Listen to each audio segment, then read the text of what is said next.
On the rooftop of a glass skyscraper in downtown Seattle, a helicopter sat waiting, keys in the ignition, fuel tank full.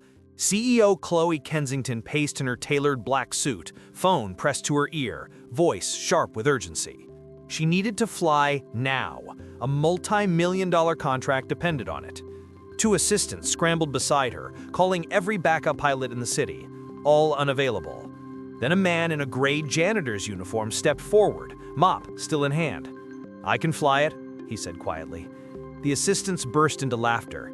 Chloe looked him up and down, then smirked coldly. "Fly this helicopter and I'll marry you." None of them knew they just mocked one of the finest military pilots America had ever trained. Chloe Kensington was 29 years old and already running Kensington Aerospace, a mid-sized aviation company her late father had built from nothing. She'd inherited his office, his board, and his reputation for being ruthless. Her dark brown hair was always pulled into a tight bun. Her blazers were sharp, her heels clipped like gavels on marble floors. Everyone at the company feared her, and she preferred it that way. She had a saying she repeated to herself every morning before meetings: never let emotion touch the cockpit. It applied to business, it applied to life. Years ago, she'd been engaged to a man named Derek. He'd been charming, ambitious, supportive, until the day her father died and she became CEO. Then he left, said he couldn't handle being Mr. Kensington. The betrayal hardened her. She stopped trusting people, she stopped believing in love. Now she believed in contracts, numbers, and control. Her company was on the verge of landing a historic deal with SkyTech, a tech conglomerate looking to modernize its private fleet. The contract was worth 8 figures. It would cement Kensington Aerospace as a national player. But SkyTech's executives were old school. They wanted face-to-face meetings, handshakes, eye contact. Chloe had scheduled the final signing at their headquarters across the city. The helicopter was her solution to Seattle's notorious traffic. Everything had been planned perfectly until the pilot called in from the hospital with a broken wrist. Liam Walker was 32, though most people at Kensington Aerospace barely noticed him. He worked the late shift, mopping floors, wiping down windows, emptying trash bins in the executive wing. He wore the same gray uniform every day, kept his head down, and never made small talk. He was tall, lean, with short brown hair and tired eyes. People assumed he was just another guy trying to get by. What they didn't know was that Liam had once worn a different uniform. He'd been Captain Liam Walker, United States Army helicopter pilot, with 2 tours overseas and a chest full of commendations. He'd flown Black Hawks in combat zones, evacuated wounded soldiers under fire, and earned a reputation as one of the most precise pilots in his unit. But that life ended 3 years ago when his wife, Sarah, died in a car accident on a rainy highway outside Tacoma. She'd been 8 months pregnant. Liam had been overseas when it happened. He came home to an empty house and a 5-month-old son named Finn, born premature and fighting for his life in the ICU. Liam left the military after that. He couldn't fly anymore. Every time he sat in a cockpit, he saw Sarah's face. He heard the voicemail she'd left him the night she died, telling him she loved him and couldn't wait for him to meet her baby. So he walked away. He took the first job he could find that didn't require a resume, didn't ask questions, and let him bring Finn to work when daycare fell through. Kensington Aerospace hired him as a janitor. Nobody cared. Nobody looked twice. That's exactly what he wanted. Finn was 5 now, small for his age. With his mother's blonde hair and Liam's quiet demeanor, he didn't talk much, but he loved airplanes.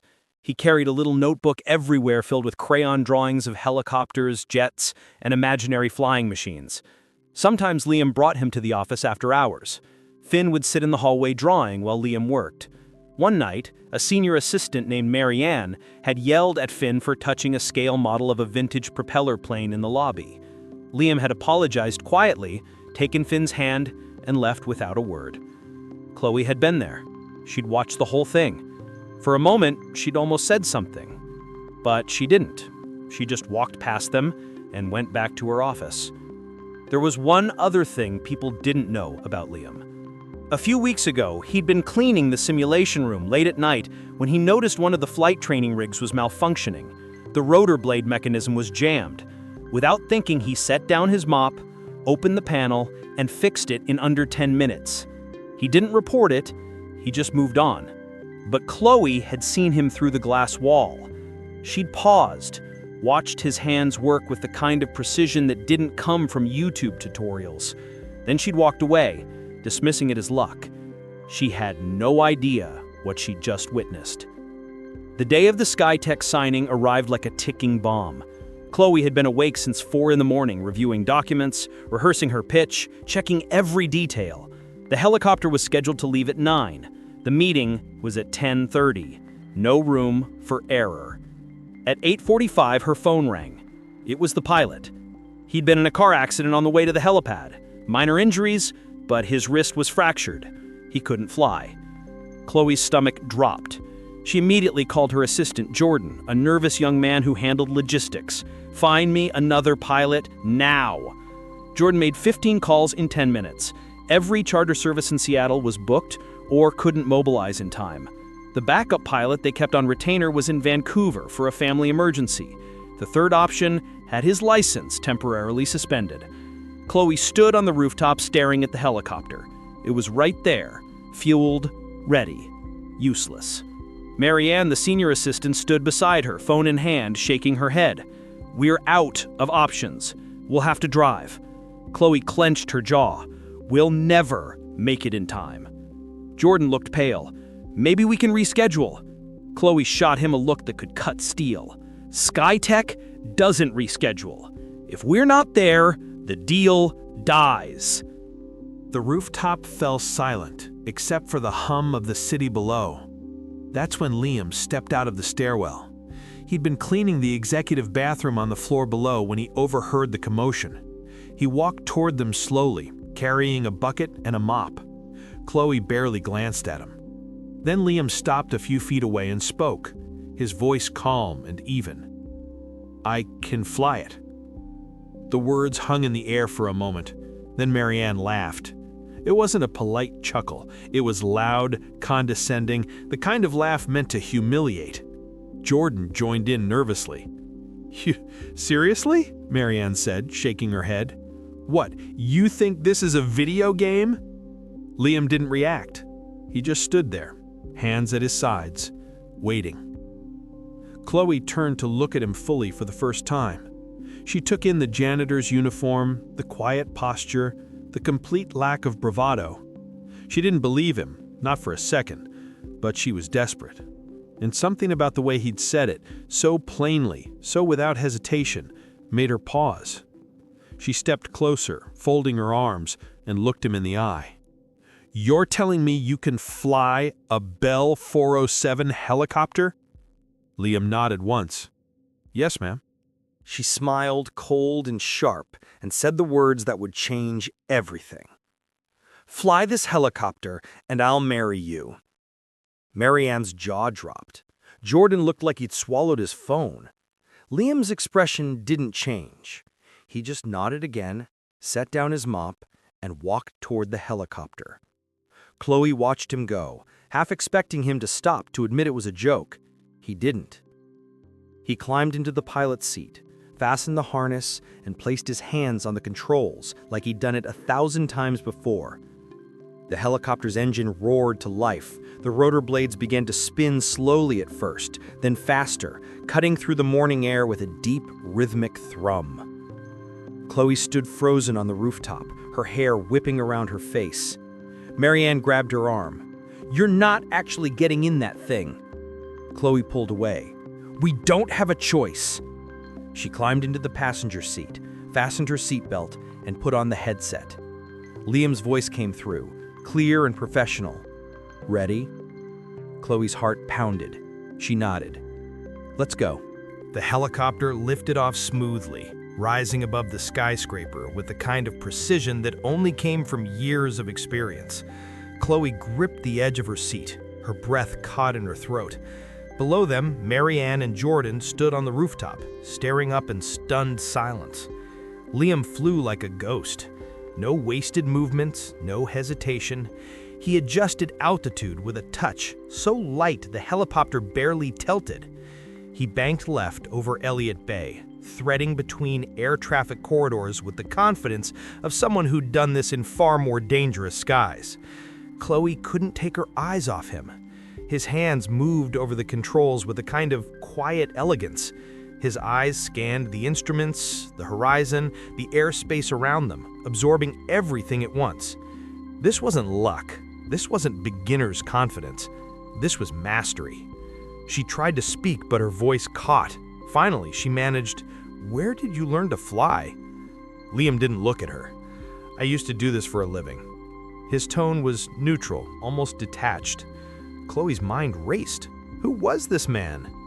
The flight took 12 minutes.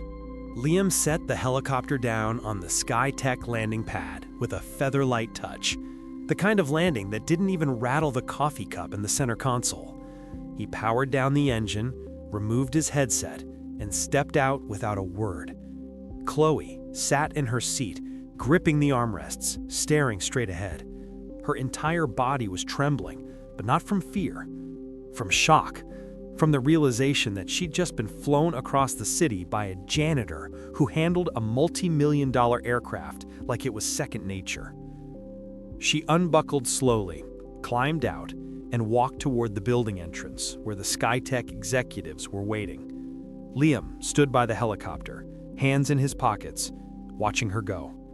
She turned back, met his eyes, and asked the question she couldn't hold in any longer. "Who are you?" Liam's expression softened just slightly. "Someone who used to matter," he said quietly. Then he turned and walked back toward the helicopter.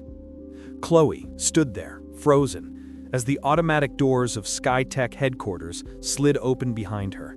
She forced herself to move, to walk inside, to put on her CEO mask and shake hands and smile and talk numbers.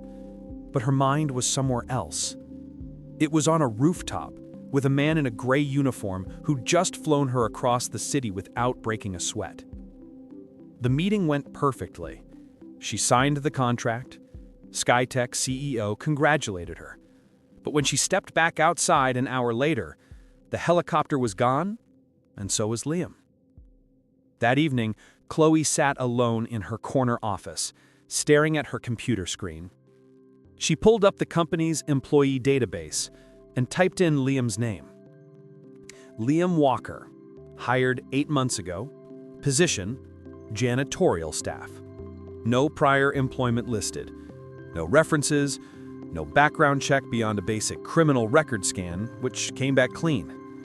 It was the kind of file you'd expect from someone who didn't want to be noticed. Chloe leaned back in her chair, tapping her pen against the desk. Then she made a call, not to HR, to an old friend who worked in military records. She didn't know why. Maybe it was instinct. Maybe it was the way Liam had moved in that cockpit like a soldier, like someone trained under fire. Her friend called back 2 hours later. "You sitting down?" he asked. Chloe's pulse quickened.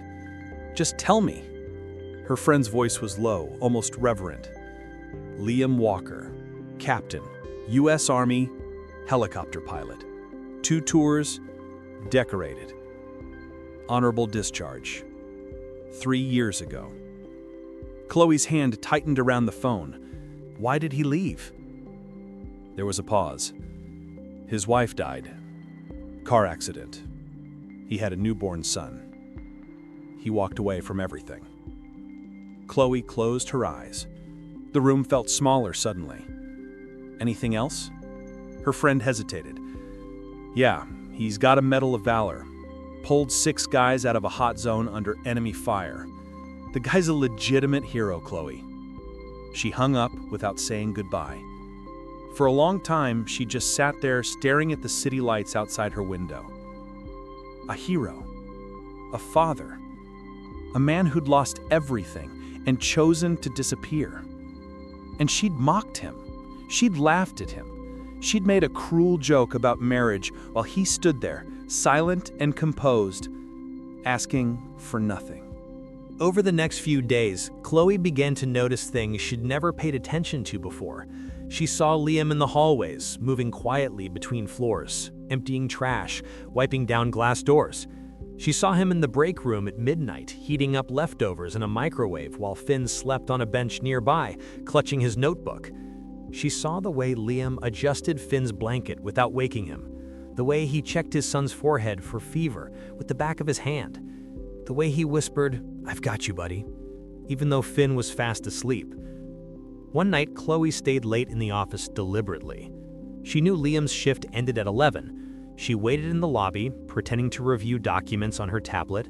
At 10:50, Liam walked through with Finn on his shoulders, the boy half asleep, head resting against his father's. Chloe stood up. "Liam." He stopped, turning slowly. His expression was guarded. "Miss Kensington." She hesitated, suddenly unsure of herself. "I never thanked you for the flight." Liam shrugged. "Just doing what needed to be done." Chloe took a breath. "I know who you are, what you were." Liam's jaw tightened. For the first time, she saw something flicker in his eyes. Not anger, something closer to resignation. "Then you know I'm not that person anymore." Chloe nodded slowly. "Maybe, but you're still someone." Finn stirred on Liam's shoulders, mumbling something about airplanes. Liam gently lowered him to the ground, and the boy leaned against his father's leg, eyes half closed. Chloe crouched down to Finn's level. "Hi, Finn." The boy blinked at her, then looked up at his dad. Liam gave a small nod. Finn looked back at Chloe. "You're the lady from the office." Chloe smiled. "That's me. I hear you like airplanes." Finn's face brightened slightly. He pulled his notebook from his backpack and showed her a drawing. It was a helicopter, surprisingly detailed for a 5-year-old, with rotors and a tail boom and little stick figures inside. "This is my dad," Finn said, pointing to one of the figures. "He's the best pilot in the world." Chloe's throat tightened. She glanced up at Liam, who was looking away, jaw set. "I believe you," she said softly. That night, Chloe couldn't sleep. She kept thinking about Finn's drawing, about the way Liam had looked when his son called him the best pilot in the world, about the weight of a life lived in the shadows. She thought about her own life, the contracts, the board meetings, the empty apartment she went home to every night, the emails she answered at 2 in the morning because there was nothing else to do. She'd built an empire, but she'd built it alone. And for the first time in years, she wondered if that was really what she wanted. Late one night, Chloe found herself wandering the empty floors of the building. She didn't know why. Maybe she needed to think. Maybe she just didn't want to go home. She ended up in the engineering wing near the old simulation bay. The lights were dim. The hallway was silent. Then she heard a sound, a soft, broken sound. Crying. She followed it and found Finn sitting on the floor outside the simulation room, knees pulled to his chest, tears streaming down his face. Chloe's heart clenched. She knelt beside him. "Finn, what's wrong? Where's your dad?" Finn hiccuped, wiping his eyes. "He's inside. He said he needed a minute." Chloe looked through the glass window of the simulation room. Liam was sitting in one of the flight rigs, head in his hands, shoulders shaking. Chloe's breath caught. She'd never seen him like this. She turned back to Finn. "Did something happen?" Finn nodded, his voice small. "He had a bad dream about Mommy." Chloe closed her eyes. She sat down beside Finn, not sure what to say. After a moment, Finn leaned against her. "I miss her too," he whispered. Chloe wrapped an arm around him. "I know, sweetheart. I know." They sat like that for a while, silent, until the door to the simulation room opened and Liam stepped out. His eyes were red, but his face was composed. He saw Chloe and froze. "I'm sorry," he said quickly. "I didn't know anyone was here." Chloe stood, gently guiding Finn toward his father. "It's okay." Liam picked up Finn, holding him close. The boy buried his face in his father's shoulder. Liam looked at Chloe, and for the first time, she saw something raw in his eyes. Vulnerability. Pain. "I used to be in control," he said quietly. "I used to know exactly what to do. Now I don't know anything." Chloe's voice was soft. "You're doing fine, Liam." He shook his head. I'm barely holding it together. Chloe stepped closer. You flew across a city to save my deal. You're raising a beautiful kid. You're holding it together better than most people ever could. Liam's voice cracked. I lost control once in Afghanistan. My co-pilot got hit. I had to choose between landing and saving him or finishing the mission. I chose the mission. He lived, but barely. I got a medal. He got a wheelchair. I've been second-guessing every decision I've made since. Chloe felt tears sting her eyes. Liam, he looked away. I left the military because I couldn't trust myself anymore. Then Sarah died, and I couldn't even protect her, so I disappeared. Because if I'm nobody, I can't fail anyone. Chloe's heart broke. She reached out and touched his arm. You're not nobody, and you haven't failed anyone. Liam met her eyes, and for a moment, the walls between them crumbled. Chloe spoke again, her voice trembling. I was engaged once, to a man I thought loved me, but the day I became CEO, he left, said he couldn't handle being second, so I decided I'd never be second again. I'd never let anyone close enough to hurt me. She paused. But I think I've been failing too, just in a different way. They stood there in the dim hallway, two broken people holding their pieces together with sheer will. Finn had fallen asleep against Liam's chest. Chloe looked at the boy, then back at Liam. You said you used to fly for your country. What if you flew for yourself? What if you let yourself be great again? Liam's voice was barely a whisper. I don't know if I can. Chloe smiled. Just a little. Then maybe I can help you remember. The next morning, she made a decision. She called Liam into her office. He arrived 10 minutes later, still in his uniform, looking cautious. Am I in trouble? He asked. Chloe shook her head. No, I want to offer you something. She explained that SkyTech had reached out after hearing about the flight. They wanted to bring in a consultant to help design their new pilot training simulators. Someone with real-world experience. Someone who understood aviation at the highest level. They'd asked if Kensington Aerospace had anyone on staff who fit the bill. Chloe had thought of Liam immediately. It's a 6-month contract, she said. Good pay, flexible hours. You'd be working with engineers, not executives. And it's remote, mostly. You could do it from home. Liam stared at her. Why are you doing this? Chloe met his gaze. Because you're wasted mopping floors. Liam was quiet for a long time. Then he shook his head. I appreciate it, but no. Chloe blinked. Why not? Liam's voice was firm, but not unkind. Because I don't need to be noticed. I don't need a title. I just need Finn to be safe and happy. That's it. Chloe didn't push. She just nodded. But as Liam turned to leave, she said one more thing. You know you don't have to disappear to protect him. You can be both, a father and a pilot. Liam paused at the door, his back to her. He didn't respond. He just walked out. But Chloe saw the way his shoulders had tensed, the way he'd hesitated. She knew she'd hit something true. The next day, Chloe's father arrived at the office unannounced. Roger Kensington was 72, silver-haired, broad-shouldered, and still commanded a room like a general. He'd built Kensington Aerospace from the ground up, and even though he'd officially retired, everyone knew he still pulled strings.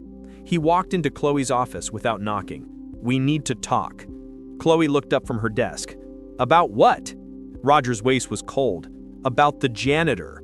Chloe's stomach dropped. How did you? Roger slammed a folder on her desk. You think I don't have eyes in this building? You let some nobody fly our helicopter? You're spending time with him. People are talking, Chloe. Chloe stood, her voice sharp. That nobody is a decorated war hero. He saved my deal with SkyTech. Roger's face darkened. I don't care if he's got a chest full of medals. He's a janitor. He's got a kid. He's got baggage. And he's not stepping foot into this family. Chloe's hands clenched into fists. You don't get to decide that. Roger leaned forward, his voice low and dangerous. I built this company. I built this legacy. And I will not watch you throw it away for some broken soldier who mops floors. Chloe's voice shook with rage. "He's not broken. He's the most whole person I've ever met." Roger stared at her. "You're making a mistake." Chloe met his eyes unflinching. "Then I'll make it. And if you can't accept that, I'll resign." The room went silent. Roger's expression shifted from anger to shock. "You wouldn't?" Chloe's voice was steady. "Try me." Roger stood there for a long moment, then turned and walked out without another word. Chloe sat down, her hands trembling. She'd just threatened to walk away from everything she'd built, and she meant it. Meanwhile, SkyTech sent another offer, this time directly to Liam. They wanted him to perform a live flight demonstration at their annual Global Summit, a showcase of precision flying for investors and partners. In exchange, they'd fund a full scholarship for Finn at one of the best private schools in Seattle. Liam read the email 3 times. He didn't know how they'd gotten his contact information. He suspected Chloe. He wanted to say no. He'd spent 3 years avoiding the spotlight.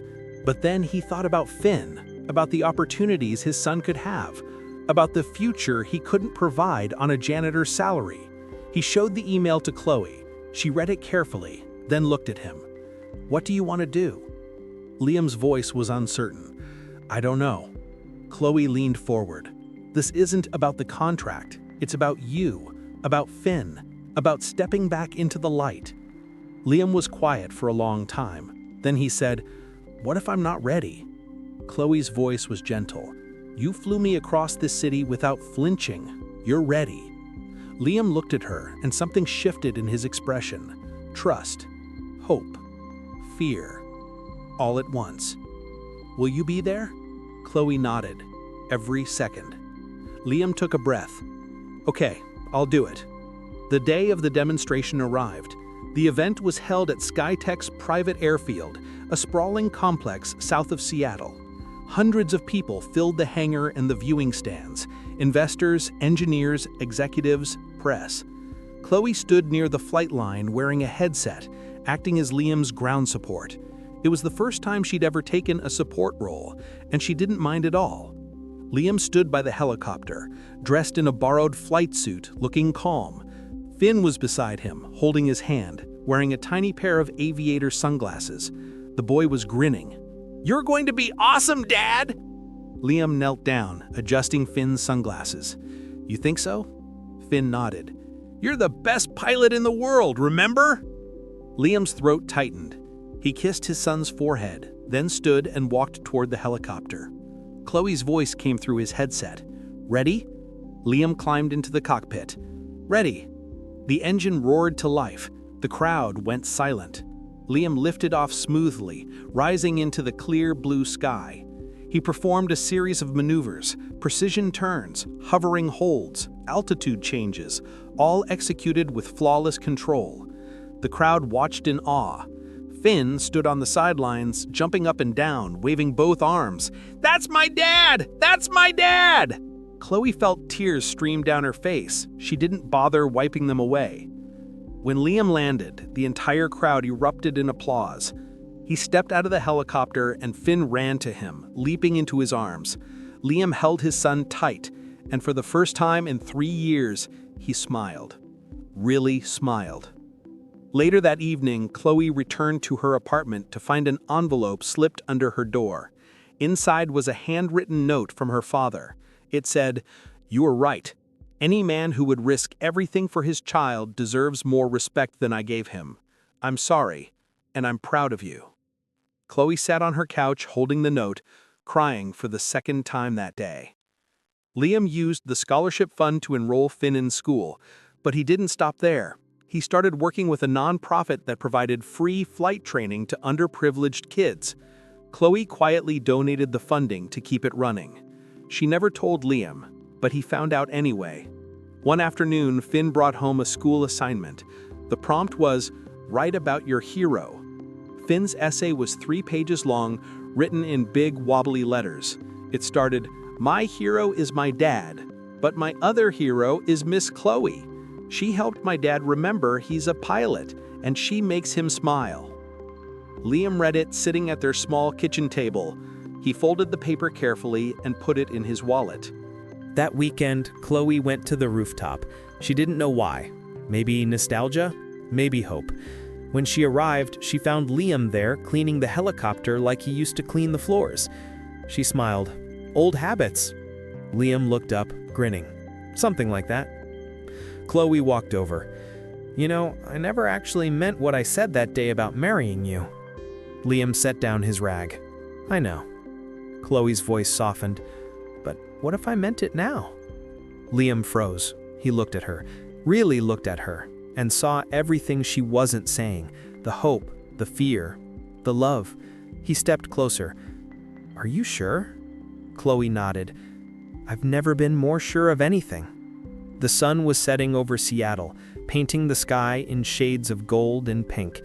On the rooftop of Kensington Aerospace, beside the helicopter that had started it all, Liam Walker knelt down on one knee. In his hand was a simple silver ring engraved with 2 small wings. I used to fly for my country, he said, his voice steady. But now I want to fly for 2 people, you and Finn, if you'll have me. Chloe's vision blurred with tears. Yes. Liam slipped the ring onto her finger, then stood and pulled her into his arms.